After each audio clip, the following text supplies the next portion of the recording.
What's going on, everybody? Welcome back to the channel. Chefscott here, cooking up some new builds. Today we're going to be going over the Lightblade Strike Master Edition. As we are starting to prep up for GMs, you know, this one was important to get into and check out because it is a new strike and we want to make sure we've got this thing down. So let's go over the modifiers real quick. So we've got Martyr. Exploder units have more health. That includes Exploding Thrall and the Moths. Champions, you're going to have Unstoppable and Barrier. Of course, your equipment's locked. We do have Match Game. Radar's disabled. We have Champions Mob. We have Shielded Foes or Arc and Solar for this particular one. And then there is a daily rotating modifier. This one is Pulthar Arm, which you deal more damage with melee weapon attacks. There's also a Subtle Foes where enemies can be invisible. And then there's also one where enemy grenades will weaken you and do more damage. Of course, we have the Acute Burn On now, which you deal 25% more arc damage, but you also receive 50% more arc damage. Let's go into my build real quick. So I'm going to be rocking my Stasis Lockdown build, which is extremely strong. You've got Ice Filler Bolts and Glacial Harvest as our aspects. Of course, we'll be rocking that Cold Snap Grenade. For fragments, we're going to be rocking Whisper of Fissures, so the damage and size when we burst a crystal or a frozen target is increased. We've got Whisper of Shards, so when we shatter a frozen crystal, it increases our grenade recharge. Whisper of Chains, when we're near frozen targets or crystals, take reduced damage. Really nice. And then we'll also have Whisper of Conduction, just allowing those shards to track to us, and that way you can always have your charge with light up and keep your abilities going real strong. Now, as far as weapons, I prefer to use a headstone weapon, but you can really use whatever. I like this Perseus D. We do have anti-barrier, so that'll be my option there. And then, of course, I'm using my tried and true Enigma.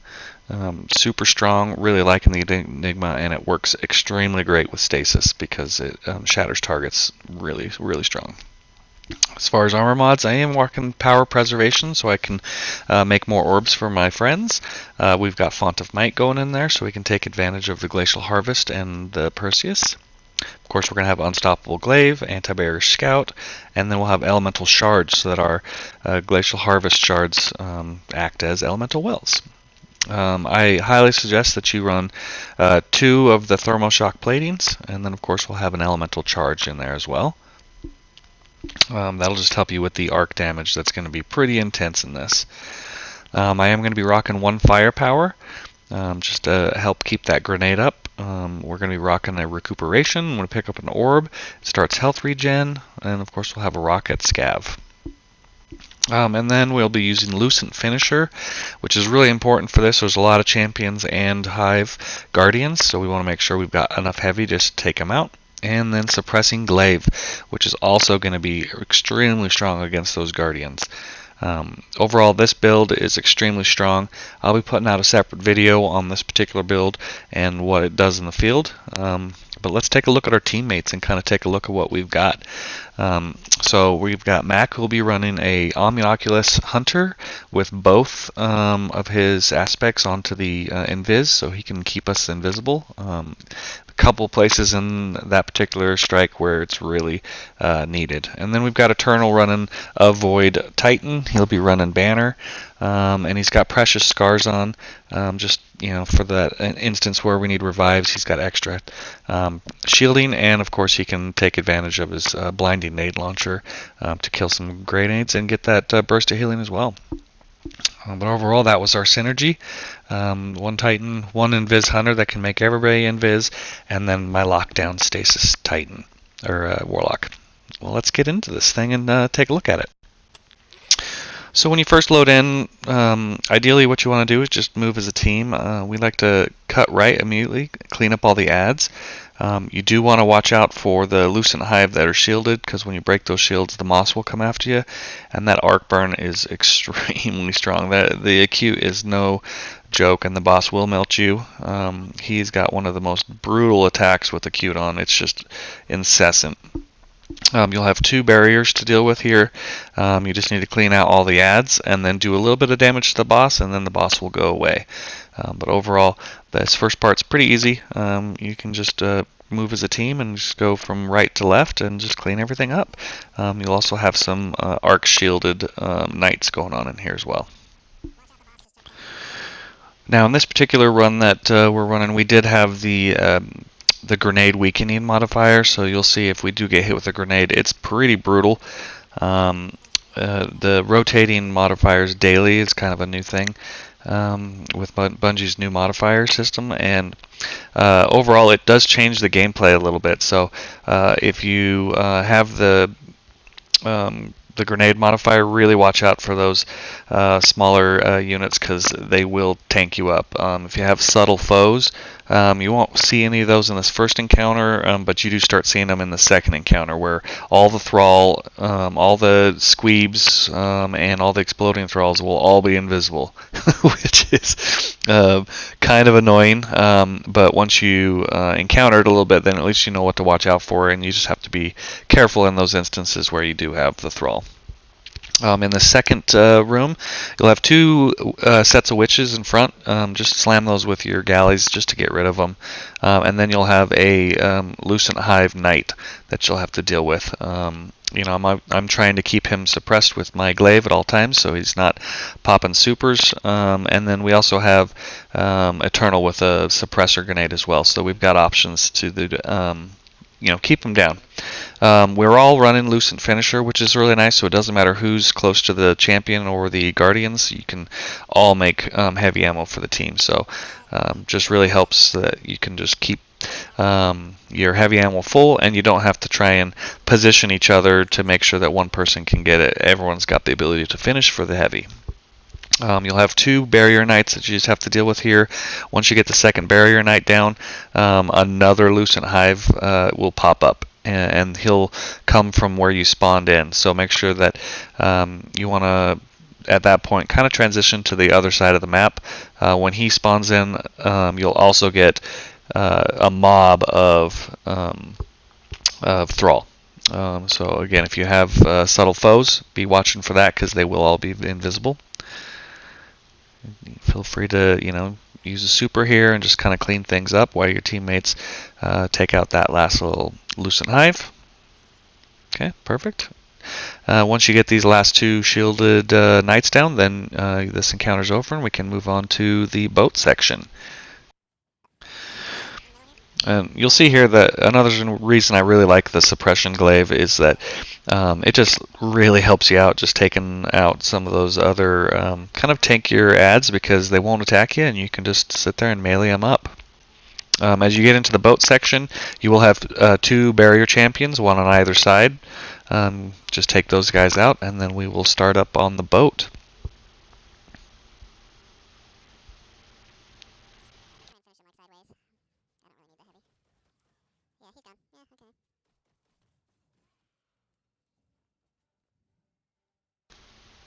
Alright, now the boat section can be tricky, but as long as everybody's kind of working together, it can be pretty easy. You'll see I'll just try and lock down the side units so that we're not having to deal with them as much, and then we'll rocket the Shrieker. Once you get to this end cap of the room, then you'll have to go up and get the orbs to dunk. There will be a Lucent Hive Knight on the top of each side, so we'll just go in, take them out. Again, don't worry about using heavy because you can, again, make more heavy once you get the finishes off. So just real nice and easy. And once you get that done, we'll dunk. And then in the next section, it's really just about trading off volleys of Gallowhorn. That's really the best method to keep you alive between the Shriekers and the Witches. The Arc Burn, the Witches just tear you up, and of course Shriekers are always pretty nasty anyways. So just blow through your heavy ammo here, and after the boat section we'll get another couple of champions and we'll just fill up on heavy ammo again. If you happen to miss one with the rockets, the suppression glaive will just close up the Shriekers as well, which just makes it kind of nice.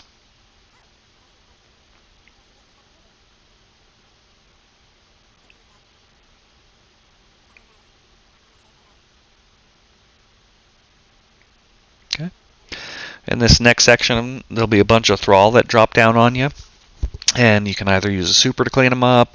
Obviously, the void grenades are really strong, and then of course the stasis grenades are really strong at just keeping you locked down.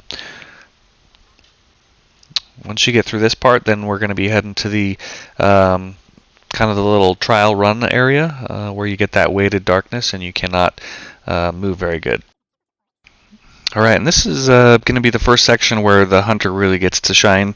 This is just the best method to get through it. He's going to just keep us invisible, and we're just going to run from lamp to lamp and just kind of blow through it. Watch out for the lucent moths, because they can one-tap you. And again, if you have subtle foes, all of these squeebs in here are going to be invisible, so watch out for that. But as you're just going through invis and running as a group, should be pretty easy, and you can just kind of blow through this part.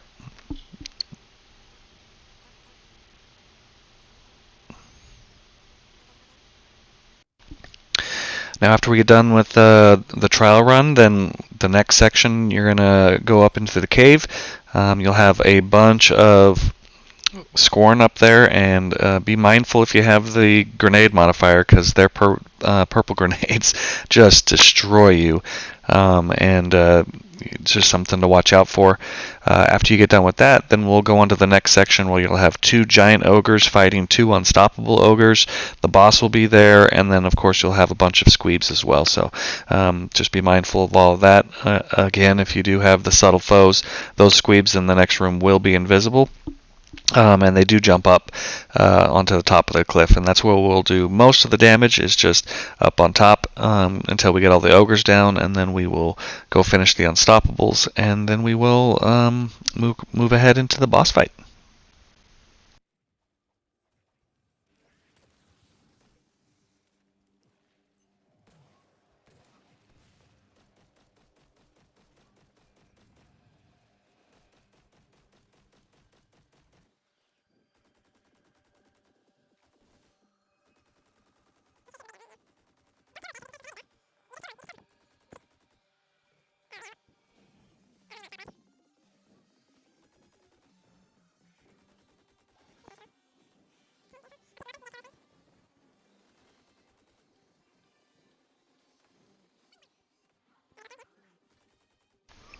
Alright, as we get into the boss room, when you first drop down, you'll just damage him till he goes into his first phase.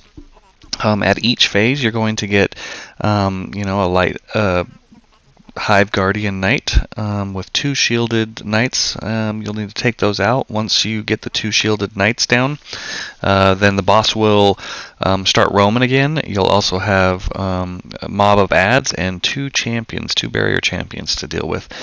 Honestly, the best way to handle the boss fight is to stay up in the top, as most of the adds won't jump up. You'll have a few thrall that'll jump up, but none of the exploders will. And just kind of run the gambit, just kind of rotate around. You almost want to split up and not be grouped, because the boss's attack will hit you and pretty much just kill you instantly, one tap. If you go down to the bottom, each time that he does his little stun phase, he will drop some orbs, which is a nice way to kind of refresh your super. Again, when you're down there, just watch out for the Cursed Thrall. And you're just going to rotate as a group, continue to work on champions, and if you get into a point where you're last guardian standing, just kind of run the gambit. Just keep running and doing loops and avoiding. Jumping high can help, because each one of those little doorways has a nice little ledge, so you can kind of stay up high while the boss is shooting you.